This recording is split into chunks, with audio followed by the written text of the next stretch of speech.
Welcome back to another inspiring episode of the Spotlight on Good People, where we celebrate people making a positive impact in the world. Today, I'm thrilled to have Lara McKever join us. She's a passionate advocate for well-being and fitness. She's incredibly disciplined and very fit. She's an awesome coach, and especially around this time of year, there's some great tips in here. You know, it's holiday time, we're eating more, drinking more, and then the New Year's right there, and you know, we usually make those resolutions about this time, which for a lot of us don't last past the month of January. But I think you're gonna get some really good ideas out of this that would be very helpful for you to get through the holidays and to get started on whatever regimen it is that you need right now. So whether you're a beginner or somebody who's an expert in the area of nutrition, health, and well-being, I think you're gonna get a lot from this. So grab your water bottle and let's dive into this empowering conversation. Thanks for joining us.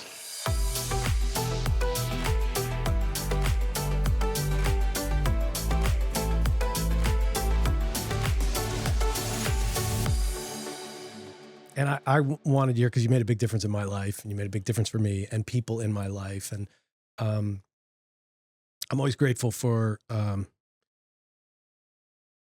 people who make a difference in my life and make a difference for me. I think it has such a ripple effect when my life gets better. And I know this because so I was married in my earlier life and got divorced, and didn't think I would ever be married again.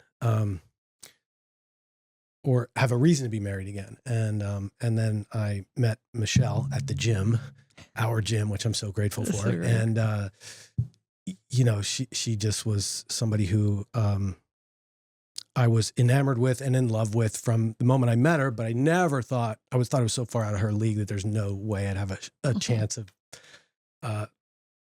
dating her, let alone marrying her. So it was like the craziest thing, furthest thing from my mind that could be possible. She, I courted her in a way that I didn't know I was courting her. I was very lucky and blessed that she was, yeah, we would have these endless conversations after a workout at the gym and have, I'd leave there, my heart would be beating like crazy, and I'd be so happy that I got to spend that much time with her. And then I was blessed enough to have, come on in. So that's the thing about this, is like an active conversation in the salon. So we have the active activity going on here. You're next over here too. Oh yeah. Yeah, you are. Beautiful job. The on braid hair, master. By the way. Yeah. Oh. Very, very nice. Oh, and curl nice. master. Yeah. We were talking about how she's so good at braiding. Yeah. That's a rare talent this day and age too, because not a lot of people do that. Took me 33 years. I would just get so frustrated, and then my shoulders would cramp, and I'm just like, forget this. It's ponytail day. I'm like, I can't. But then I got it, and it was like the best. Yeah. It's so easy. Yeah. Yeah. Well, coming out of school, a lot of them don't want to do it or can't do it, or they don't have the ability to do it, but it's natural for her. So she's, she likes it too. So very talented. She's one of the rising stars in our program. Oh yeah. On her way. So I was saying that, how Michelle came into my life and radically altered my life. A lot of people said, what happened to you? Like what got into you? And I'm in love. Yeah, in a way that I didn't know what love was, or unconditional love was, when I met her family. And that was what I was really exposed to, that I had never been experienced before, was unconditional love, and just how much my life could be impacted, or how I felt like I was okay with who I am, not who I thought everybody thought I should be, or who I should be. I was okay just being me. Accepted myself because she accepted me just the way I was. She just loved me for who I was and not who she wanted me to be. So I saw how much that, that really, her whole family affected my life in such a huge way. And I'm forever grateful for that. And I live it every single day. And I'm much more aware of the impact that others have on me, and people who, we were talking about the bliss list, and people who bring me bliss or definitely add to my bliss list. And that's kind of how this sort of podcast evolved, was why don't we spotlight people who do that for others, who bring bliss to others? And I think that just sort of came to, as we were having this conversation today, that, oh, you're one of those people who brings bliss, and you do that naturally for other people. Well, thank you. It's so do you. Gift. You do that for me. It's just throughout this process. I was actually thinking about it on the way here. Like we've been coaching now for about a year already. It's actually hit. Yeah. It's wow. It's been hit a year. Wow. And you've brought that back to me, and we've tried different things, different challenges. One of my favorite stories of all time. You know what? I'll just go right into it. How we hit a little bit of a plateau right around.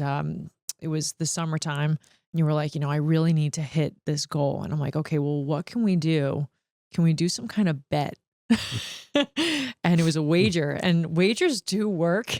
Yes. And you were a perfect example of how that worked out for us. But it was 2 months we had, right? Yeah. And you bet, you had to pay $5,000 towards the Biden administration.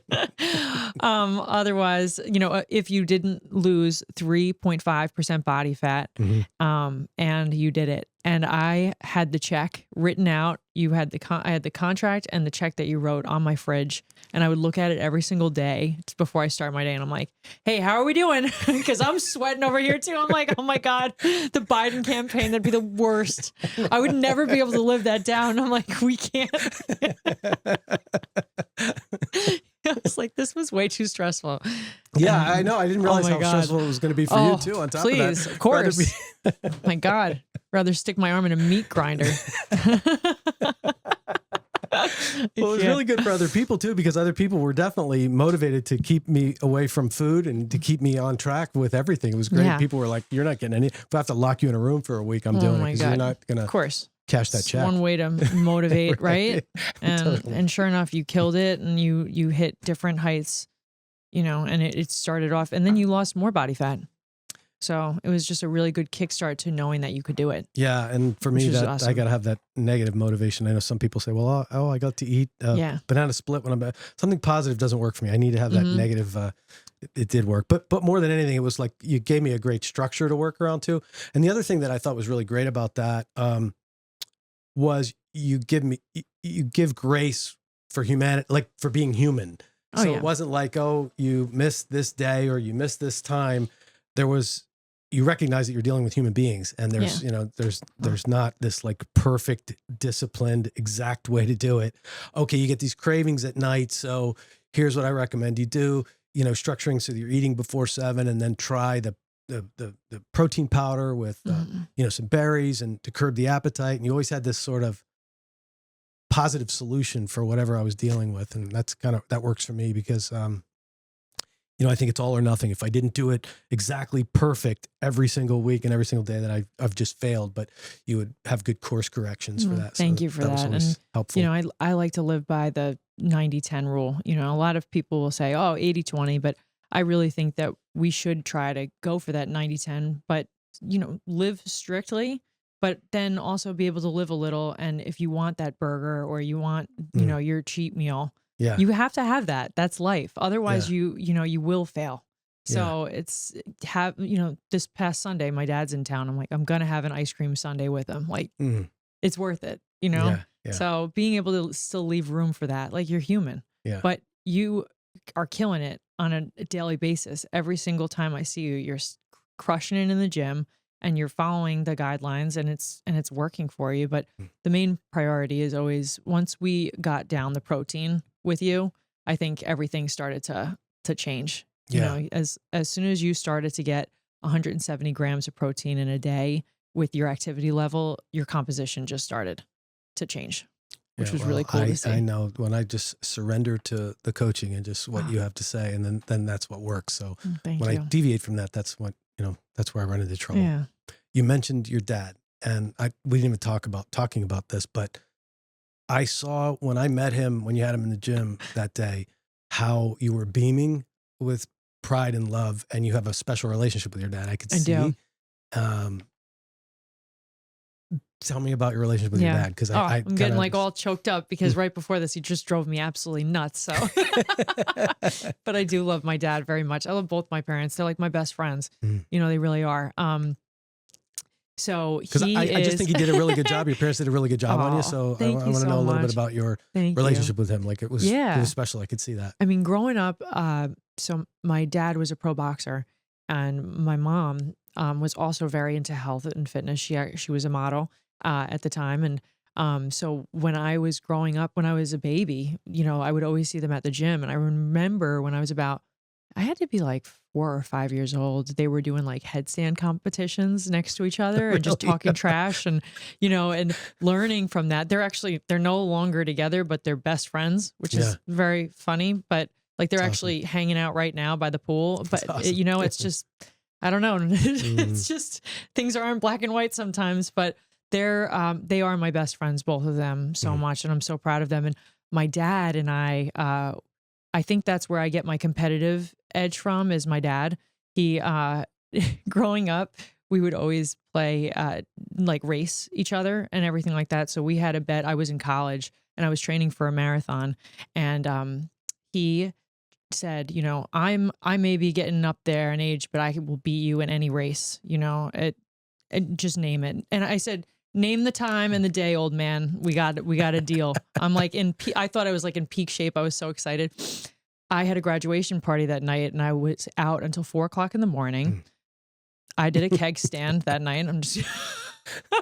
And he heard about it. And in he came at 8 o'clock in the morning, and it was a 95-degree day. And he was like, today's the day. And I was dying, and I was like, fine, we're going. So it was like a 6-mile run. And he beat me. He got me on one hill. And my brother was like, I'm going to put money that Lara wins. So it was like a $10 bill or something like that. It's still in a frame in our house. Is that right? And Really? So that's a little bit about my family and the trash talk. It's like a New York thing where you just grew up like that in the Bronx, New York, and it was always about just kind of like fun competitions like that. Yeah. And my mom just being like, you guys are absolutely nuts. Yeah. I don't, I'm just gonna do my yoga and that kind of thing. But my mom's always been like super into health and fitness too, and I definitely got her like, there's a bit of like there's the nurturing side of things that I definitely feel like she's inspired me a lot in those ways. Yeah. Huge animal lover. So that's always like resonated with me too, So you had it from both sides, but different ways. You had it both. More of the outgoing side for my mom, for sure. I'd say anyway. Yeah. I could see the competitiveness coming out as you guys were doing the WOD together. I could see that. It took me 33 years to get my dad to come to CrossFit with me, though. Well, actually, right? I guess I've done CrossFit now for like 15. So, but like come to the gym with me and work out with me. We would always go to the gym, but he's like, I'm not doing that. Yeah. It's just, I think he didn't want me to beat him in a workout. He had to stay in his lane of running, beating me. But yeah. But he's just been athletic, always been an athlete. You grew always up been in an that athlete. world, with like both your parents. Yep. So he was always, training for something up until I think it was when I was like around 7, he stopped competing, fighting. Oh, wow. He stopped fighting because he was like, I want to be able to see my kids grow up, my brother and I, and, he was seeing a lot of people with their head trauma, a lot of the fighters, and he didn't want to go through that, so. Wow. Decided to turn the page with it. I always told him you should be a coach, but he's like, no, I don't want to. Like, I think it was something like if he's in the ring, he wanted to be the fighter. But yeah. Well, you have that. I was thinking about this last night. What it was unique about you, and it was that you have that competitive nature, extremely competitive nature. Because even in my little challenge with myself, you took it on as if. This is the Super Bowl. Oh, we were in that. Like 100%. Like, yeah. So Absolutely. you have that competitive spirit and being a fight to be a winner always. And you fight for your clients and as if, this is a Super Bowl. Every one of these things matters. So of course, when did this expression of yourself start to brew inside you? Like you being this coach for other people, and where did that come from? How did that evolve for you? I actually, before, so I was actually in politics at a certain point. I'll get to that, but I worked at Louis Vuitton for 5 years in New York City, and I started a running club for 30 people, 30 of my teammates in the store. And so we would do that and compete, and we were training for a 5-mile run around Central Park, and I loved being their coach. It was so much fun. And we would have a lot of fun banter in the store about it. Like, and people would come up to me and say, Lara, I did 20 push-ups unbroken today. I've never been able to do that. And seeing how proud they were of themselves, like I was just filled with pride. And I don't have kids. So I feel like in a way, this is how I am filled with pride, because I just like, I love to see the looks on their face when they are able to accomplish something that they never did before. You know, but I did get my certification when I was, we were all locked up in 2020. And I just said, you know, I might as well. I've always loved this. Fitness has always been such a huge passion of mine. So that was when I decided to get certified. And then I was like, well, nutrition is something that is never really looked at, you know, especially now. Everybody's like sitting on the couch and they're not getting out, and then they're getting vaccinated, and that's also weakening their immune system. And I was like, you know, so I also decided to get certified in the nutrition as well. Wow. Yeah. And those are kind of two of the biggest factors in the obesity problem is one is the food intake and the sedentary lifestyle that people have. So those are the two things that are so critical for people. Yeah. So it started at this Louis Vuitton circle was where it was. That was the first time where it really ignited that passion, where I was like, wow, I could really do that. And so I did it part-time for a while I was in fashion. And then, you know, I went down to open a store for Tiffany and Company. I was a manager there. And then that was when Trump was elected. And it was just a crazy time in DC. And, you know, that's where you were? You were in DC? Okay. Yeah.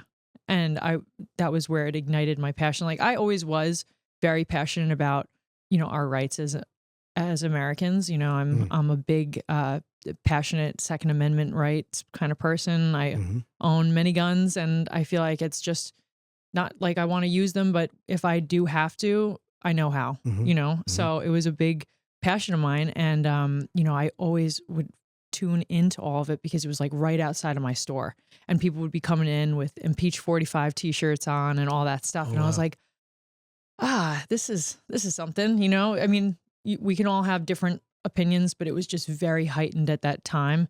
And I was like, I think it's a calling to just get into it, which is when I decided to join a Republican lobbying firm. So that was it while you were in DC. That's where that started. Oh, okay. Yeah. Okay. And that was just through networking and all that stuff in the city. And that became a career for you. Or that became you left retail, or you left the fashion world for that. And then how did you meet Byron, and how did that all start? Because that was a part of it too. Yeah. So when COVID, it's like I feel everybody went through this. It was just your whole life shifted, and mine, thank God, was for the best. It was definitely a different path. So my mom lives down in Naples, and we were all locked up in DC, and it was just even more so in DC than here, right? God. DC was like real hardcore, yeah. right? And you're like, I went out for a run one day, and I was getting yelled at for being double masked, for not being double masked. I wasn't wearing a mask at all. I was like, no, why would I cut off my oxygen? Like, right. Outside. And I was like, I called my mom. I'm like, I gotta get out of here for a bit. And I was working remote at the time, so for the firm. And then she's just said, why don't you come down? You're just working remote. You might as well just check it out. And I remember driving down, and I walked into Seed to Table, and I was like, I'm home. I gotta move here because I just loved it. I saw all the Fourth Amendment rights on the board, and, you know, just kind of saying, no, you don't need to be masked here. And I loved Alfie's approach with just saying, like, we are not doing this, you know, and just spearheading that in this area. And so many other business owners like yourself which you weren't going to tolerate that. Yeah. And even the gym, you know, it was minimal that it was closed down for our Real Fitness, right? Yeah, right. How long was it? It was like 2 months, I think. Yeah, 56 days was our closure, was our mandated closure. And I remember on May 8th, when Governor DeSantis announced that we could open back up again in 3 days, and it was like the greatest moment, right? Because it was just such a scary time. And when he said that, it was like the floodgates. Thank you, God. He always looks out. You know, you know. Yeah, he's the man. But that's why I was just thinking to myself, you know, if I am going to live in a place, I'll never do it, and I'll never live in another state that is going to, you know, control me. You know, there's hard enough things going on in life that I don't ever want that to be another thing again. So that's why I think Florida will always be my home. Yeah. Yeah. I get it. Because I just love it down here. It's a place of its own where you just don't have to worry about it as a small business. You know, Governor DeSantis, thank God for him because he looks out for us. Yeah. So, so then that was why when I just like was living here for a month, after that point, I remember just saying, I got to figure out how to do this. And I saw an ad for Congressman Byron Donalds.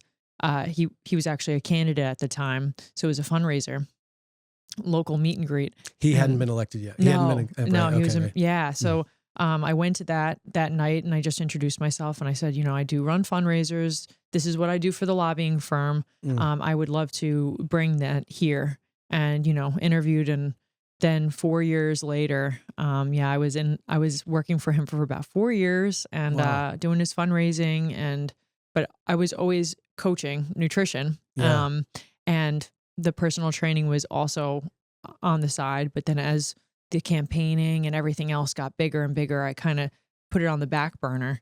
But it was just always a thing to me. You know, I just always loved to help people. And, you know, with politics in today's climate, you know, nothing against the congressman. He's awesome. But it's just very difficult because there's a lot of political moves that you can't really help all of the American people. So I love to help people. And that's why I decided to jump back into coaching. And really back in May. So it's been, about 6 months.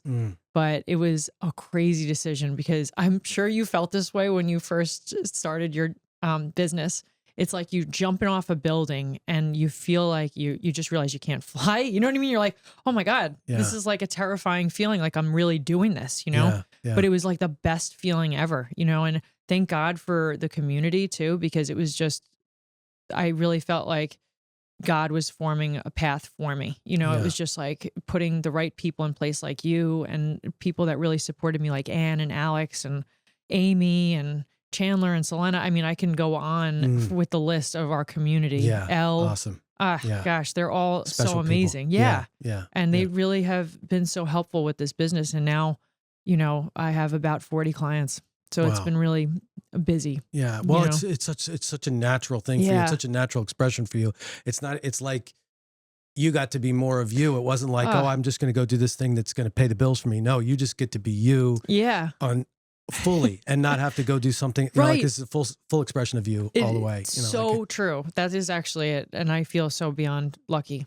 Yeah. I remember when you were sharing with me, you had made this decision to make the leap and the jump from, you know, which is a lot for anybody in any world. When you're the sole one responsible for all of it, there's a lot of anxiety and fear and worry and a lot that goes on behind that. So it takes a lot to have take that leap of faith and to make that jump. And I remember when you did that, but you had already built up such a network, or it's such a bond with that community of people. It was very easy. I remember you going through it because it was very easy I had no doubts. Oh, thank you. I had no doubts because it was something that I didn't even know how you balanced it, whatever you did, because it always seemed like you were doing this fully anyway because you were so engaged in it. So it was a given for me that, you know, it would go the way it goes, and especially when it's so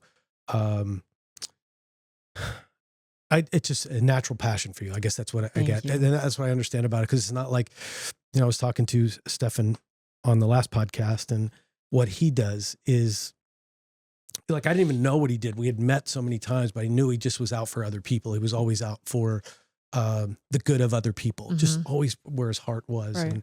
And that's the whole nature of this whole conversation. I want to keep going is like, all right, there's these people in this community that, help others be more of who they are and grow in ways that creates that ripple effect that you affect me. I started talking about how Michelle affects me and has altered my life and made me a better human. You know, I've been allowed to be who I am and be a better person, better version of myself that, you day in and day out. And that's every conversation you're having is giving somebody that, giving somebody what it is that they is going to have their life go better and be better. So I loved seeing you grow and seeing this all come out of you and happen that way. Thank you It's so awesome. much. I'm beyond thankful for it, and towards the end of politics, it was very draining for my energy. And I feel like a lot of people get stuck in that because they're like, okay, this is the 9 to 5. This is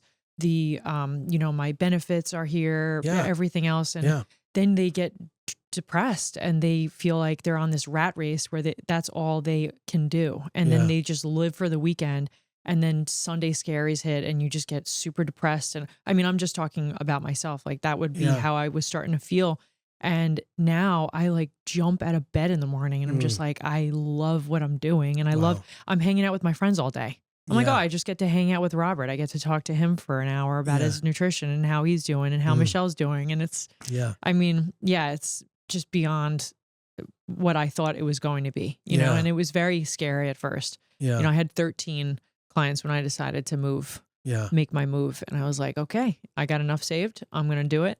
And I'm all in. You have to, I was watching a thing on actually Arnold Schwarzenegger because he is obviously a machine and he inspires me. And he's you just have to go all in. Whatever your decision is, you can't just have like a shoe in, you have to like really make your jump. And it was an inspiration for me. I was like, you're right. Because if you're halfway in anything, in a relationship, in your nutrition program, in a workout routine or regimen, you got to just say, I'm committing to this. This is going to be part of my identity now. Yeah.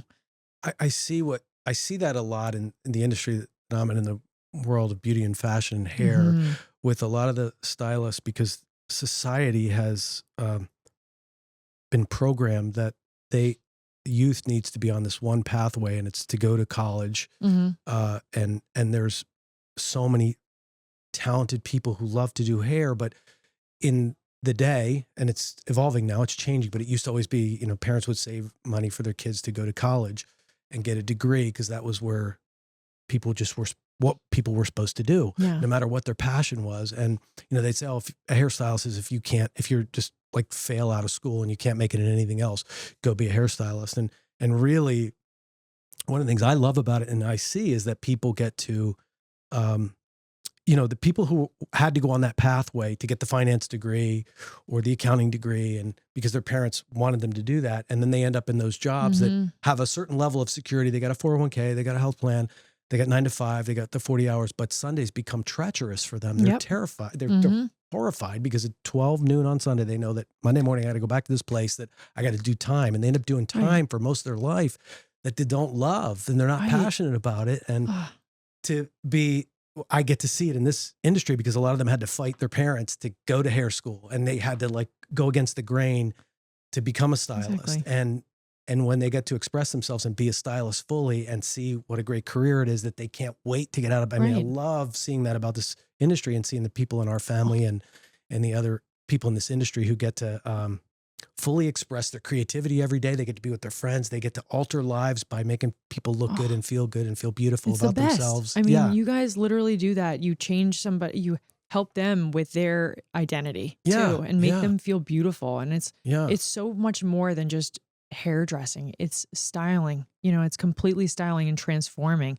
You know, when I got my hair done by Kenzie, it was, I just felt like $1 million. And that was like, I was going through a really rough breakup and I was really sad. And I came in and I went out and I was beaming after, and it literally made my month. I just woke up every day and I was like, oh my God, my hair looks amazing. It just makes a difference. And it's the same thing. Like it's with health and wellness, when you have more energy, you feel more strong, you feel stronger, more, fit and everything else. Yeah. It's the same thing with beauty. It all goes hand in hand. Yeah. And absolutely. I'm like, That song from Greece, I feel like that just totally ruined it with the beauty school dropout. Yeah, I'm like, why did we have to make that stupid song? Because it's so not true. It's you should just be like, no, I'm an artist. Actually, it's not just a hairstylist. Yeah, you know, I am a real beauty school dropout though. I actually did drop out of beauty school. Honest to God, I swear, it's the truth. That song is me totally. Beauty school dropout. It's 100% real for me. You should be one of the pink ladies. 3 months in. Yeah. Oh my God, that's hysterical. Really? No kidding. Yep. Where was it? So I went to school for computers many years ago, and I was working for ITT by the Space Center in Cape Canaveral. And when the space shuttle blew up, Challenger blew up in '86, I was laid off. That whole area got real depressed, and I got laid off. My father forever had been inviting me to come be in the business. He had the business and wanted me to be in this business, and I had never wanted anything to do with it because I didn't have the natural talent for it. It wasn't something I was interested in at all, but I didn't have a job at the time. And, just to get him off my back to say, Dad, look, I'll show you how it's not for me. I'll come back and I'll do this for you. And I came back and worked for him for a little while. And at the time he had a program that, it was a associate or assistant program where he developed the stylist from hair school into, it was like a apprenticeship program is what it was. And he did not pay the apprentices. This was before the laws that you have to pay people that work there, but he didn't pay them. They worked only for tips. And he tried to woo me back, and I thought he would pay me at least, but he didn't pay me anything. I had to work only for tips, doing shampoo, and started school, beauty school at Lorenzo there. You had to get a shampoo license first, which took 2 weeks to be able to shampoo, and then strictly working for tips to learn the business at the time. And I was in hair school for a couple of months. And it was funny because he had a great reputation. He was a phenomenal hair cutter, phenomenal hair designer. He loved hair cutting, was passionate about it, was so good at it. He could look at a woman and know exactly what she needed. If she asked for something else, he'd give them what he thought they needed, not what they wanted. Like he would say, that's not for you.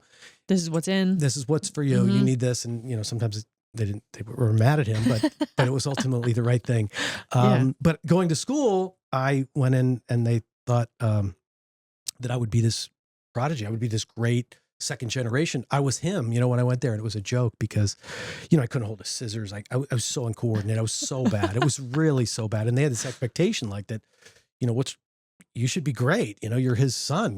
What's wrong with you? And I remember it was perm rods we were doing at the time, and pink perm rods were the real small ones, and you had to wrap up this entire head. Most people had it done within an hour. I was on the third rod on an hour. Like, it took me that long. And I knew, like, at that point, it was like, I'm never going to be able to do this. This is not for me. And so I dropped out of beauty school, literally dropped out and continued to shampoo and learn the business and, worked for him in other ways to get to know the business. And I shampooed and did head, neck, and shoulder massages for a long time because I could prove my worth until he could pay me something because he couldn't afford to pay me. And then started to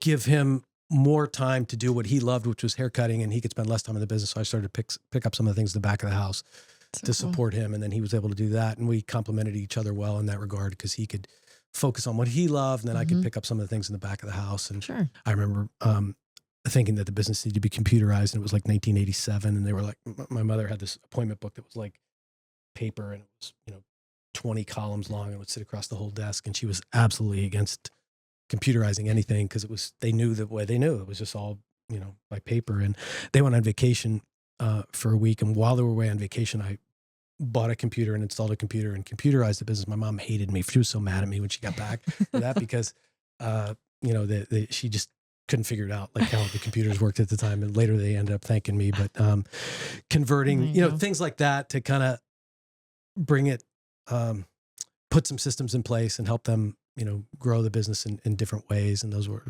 some of the things that happened. And so what year was that like around? When I put the computer in there, it was 1987. Oh yeah, that was.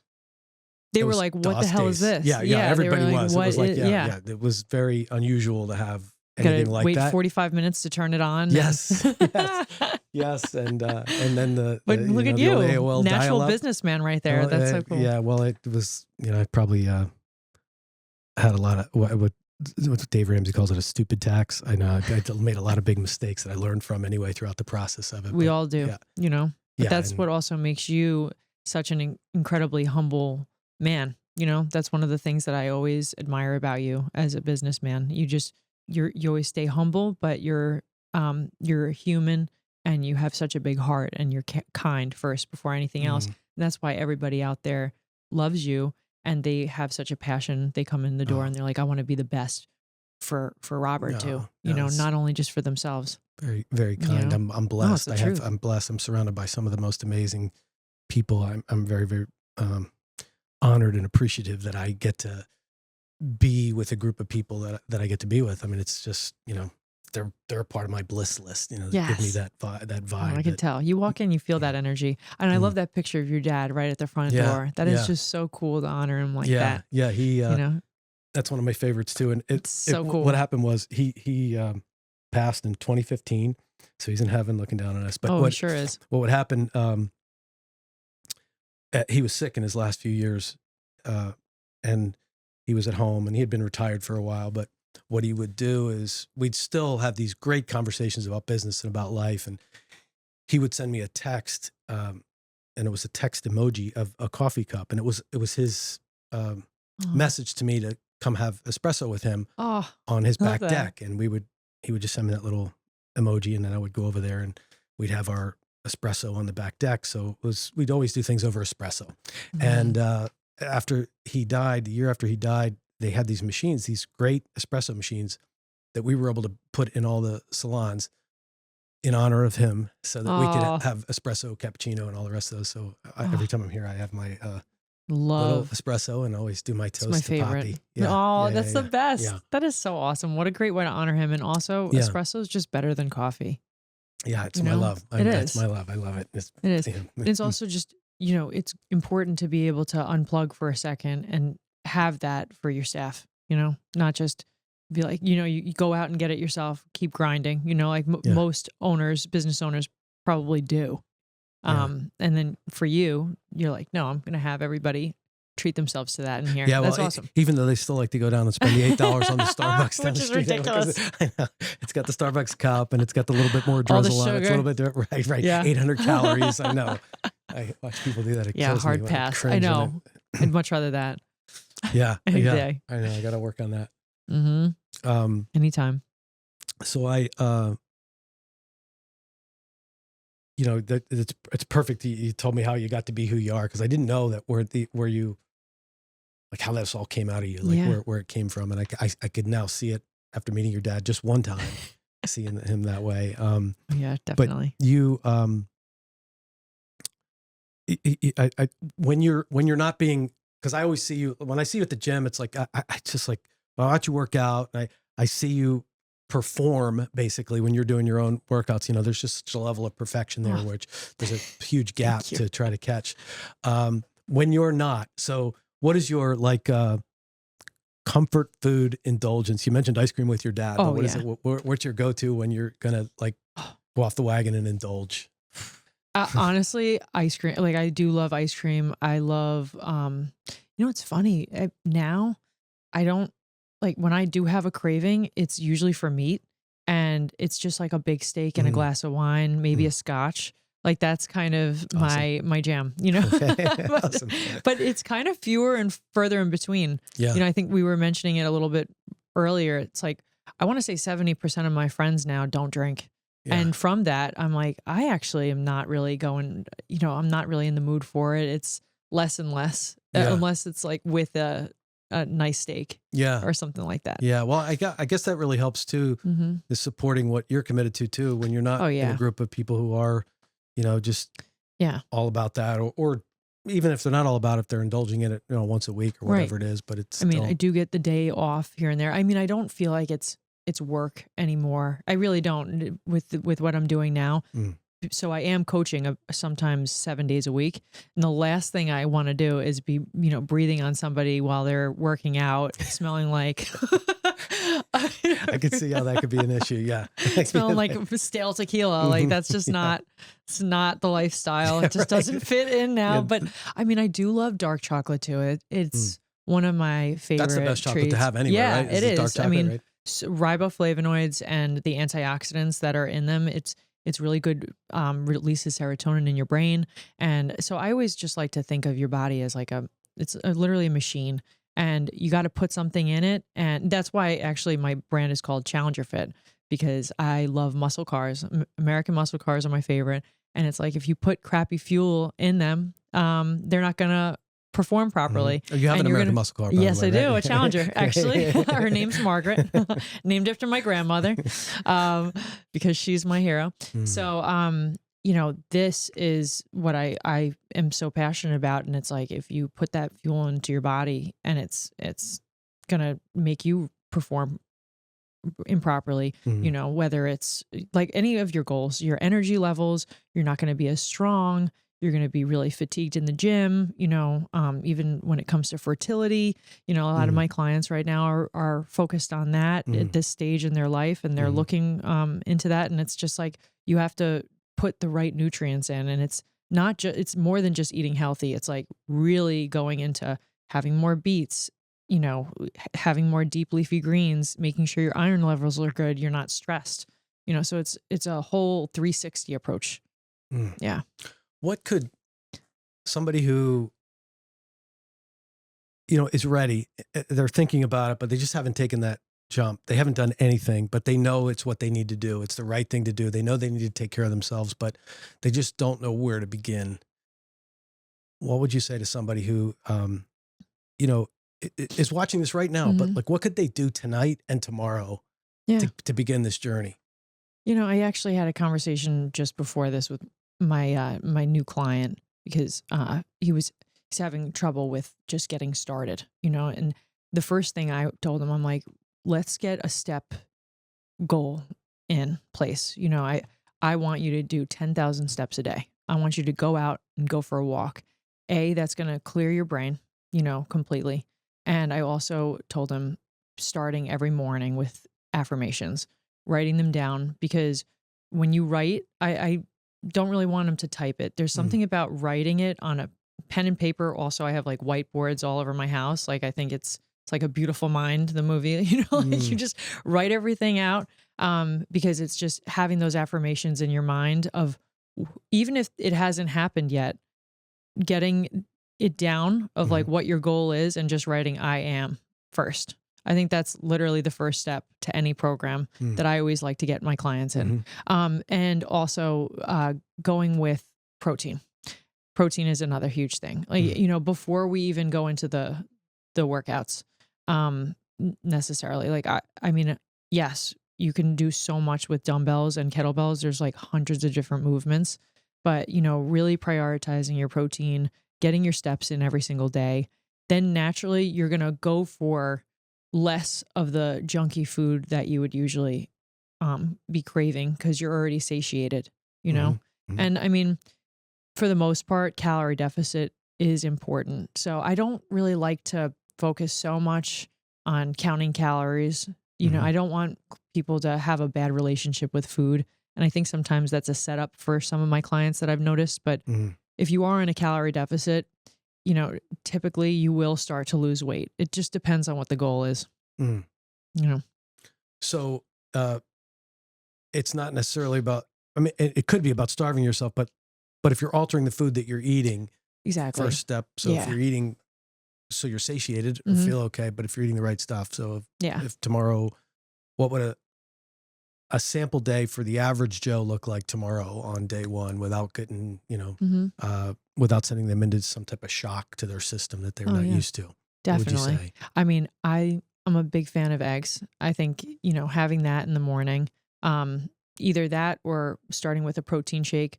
I love bone broth or collagen protein is my favorite right now, but I also love, there's a grass-fed whey protein I've told you about, Naked.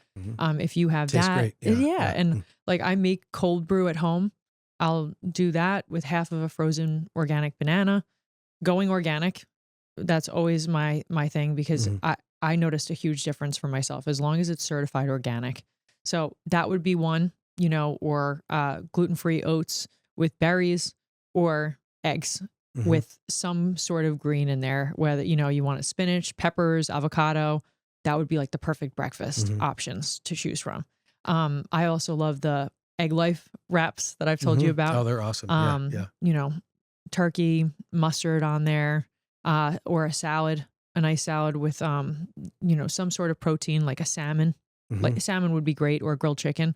I do think that animal protein is the way to go. I know some people really do love the vegan diet, and I understand for animal purposes, I'm a huge animal lover myself, but there's ways of sourcing healthy, you know, resourceful ways of protein, not like, you know, where the meat is coming from and it's not stressed. So I would recommend that. And dinner would just be some sort of green.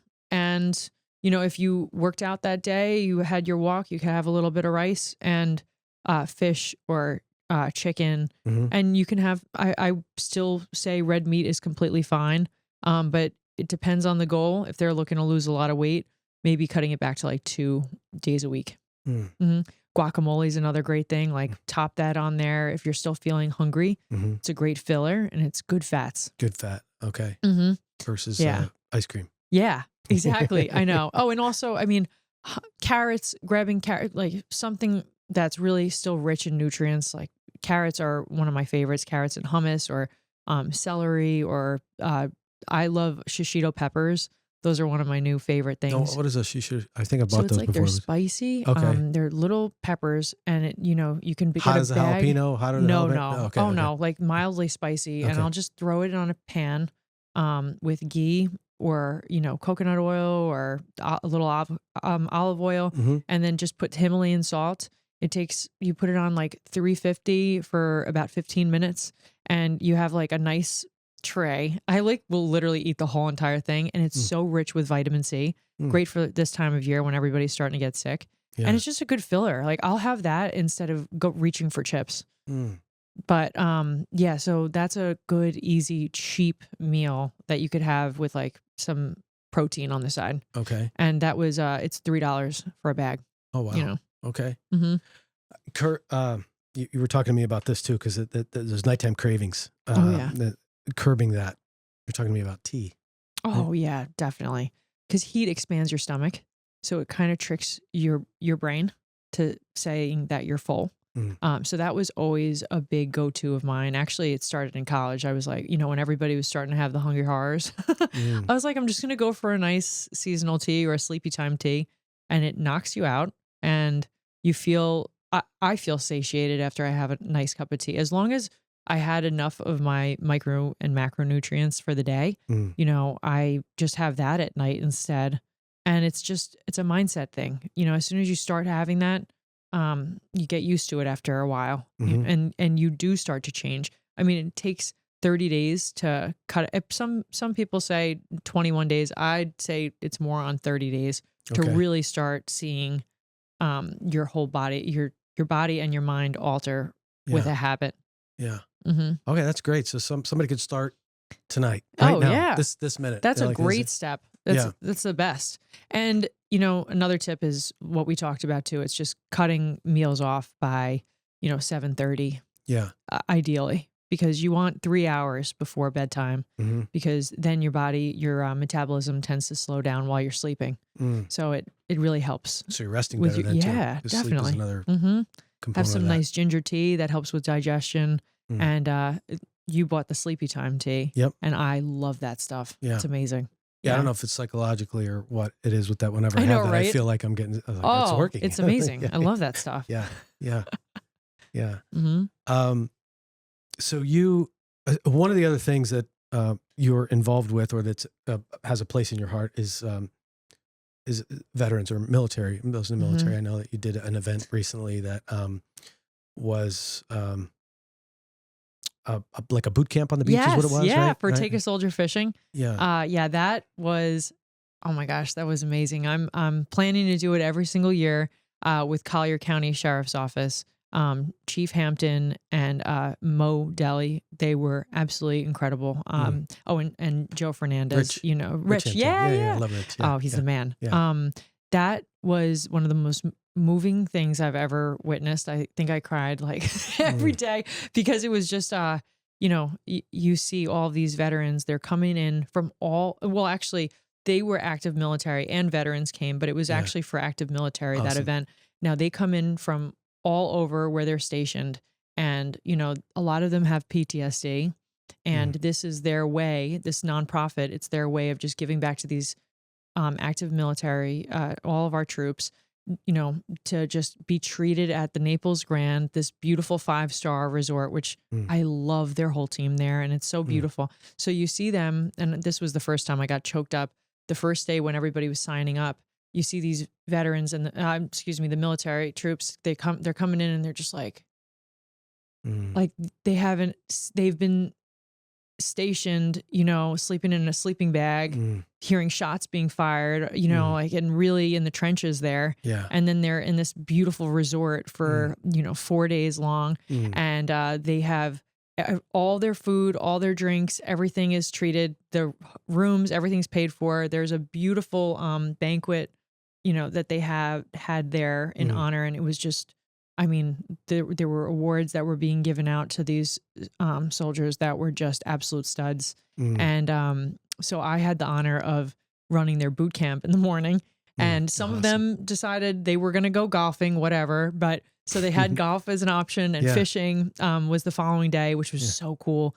And to start, we ran from the Naples Grand, you know, holding American flags along the boardwalk up to the beach.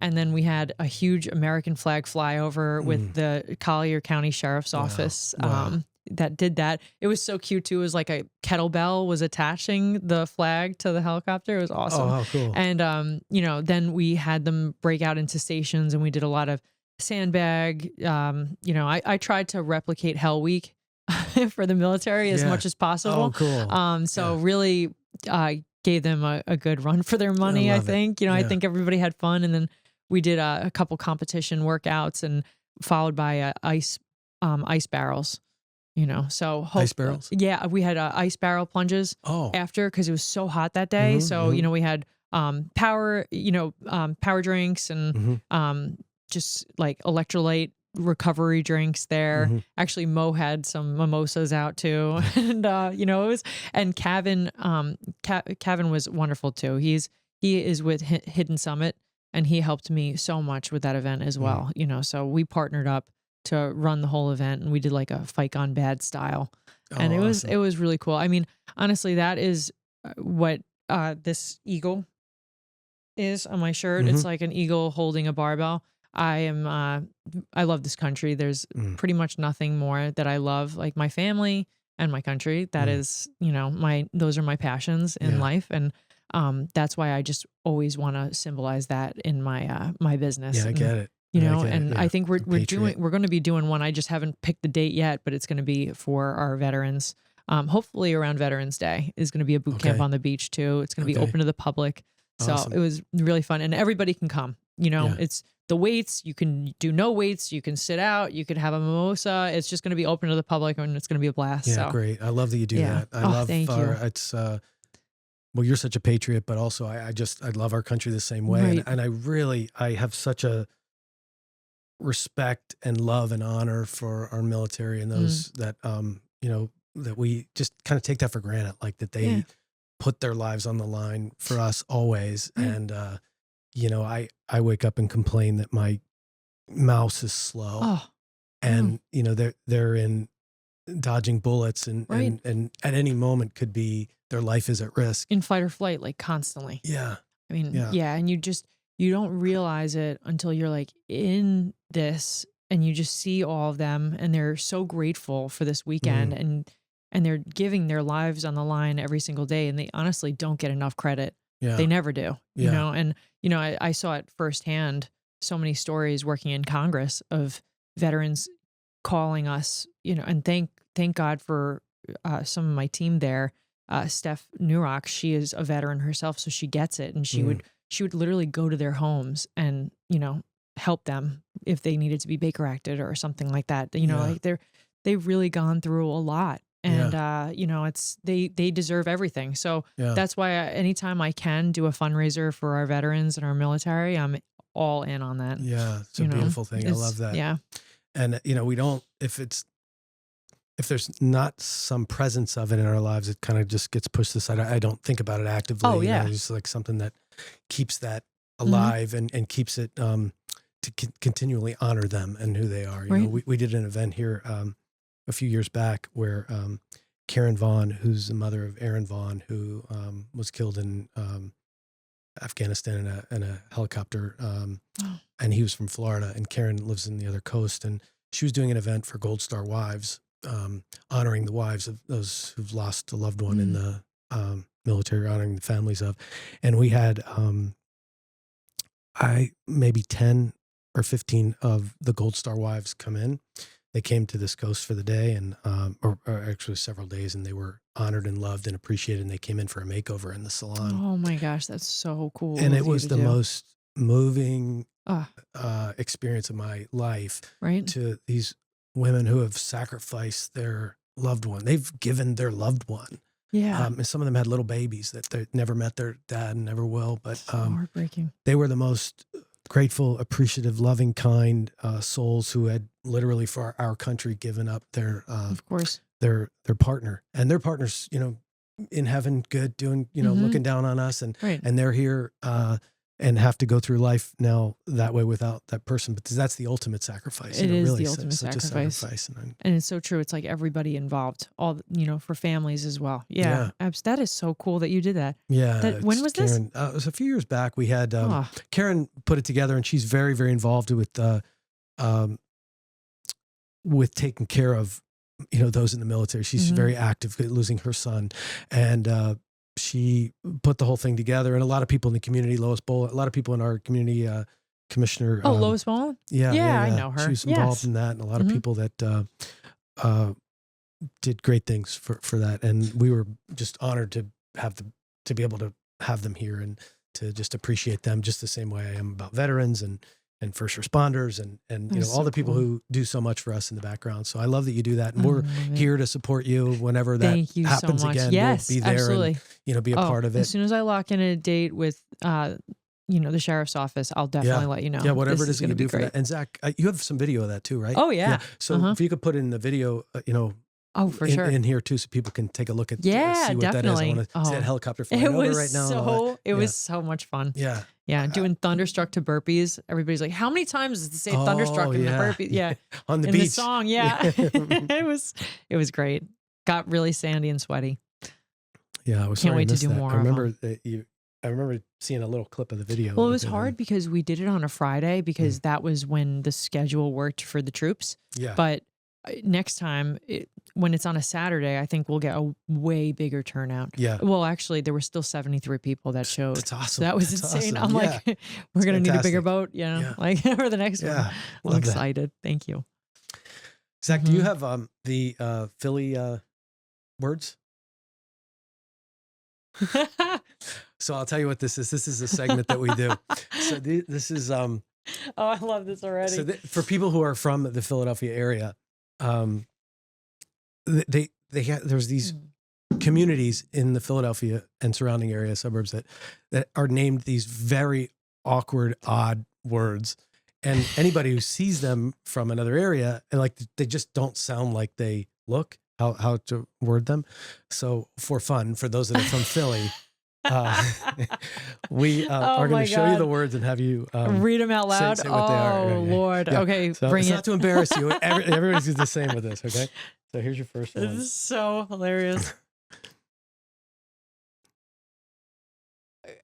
Conshohocken. Pretty good. Pretty good. Oh, God. Conshohocken is Conshohocken. Okay. Conshohocken. Yeah, you got the closest I think of anyone has. Are you serious? Yeah, you did good. Conshohocken. These are real places in, oh my in the Philly God. area. Manayunk. Wow, you nailed that one right Really? off. Yeah. Nice. My grandfather was from there. I think it's also maybe my New York accent. Like, I'm not sure. Yeah, that flowed real good. Right. Bala Sinwood. Kinwood is Kinwood. Oh, okay. But Sinwood, that's usually what people go with. Yeah. All right, now here's the big one. Oh, God.